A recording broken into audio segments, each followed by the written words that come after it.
How to withdraw from OKX to bank account. In this video, I'm going to show you how you can send the money. First of all, open the application.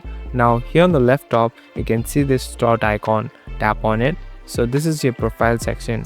Here you'll be able to see the option called withdraw. So simply tap on withdraw. Now first, in order to withdraw, you must create a wallet and first verify all the identification. So tap on verify now. Here you must even give your personal ID or a password in order to verify the specific location and reason.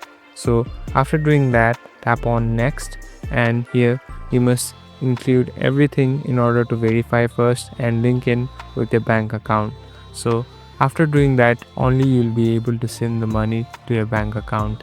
Thank you for watching this video. I hope this video will help you.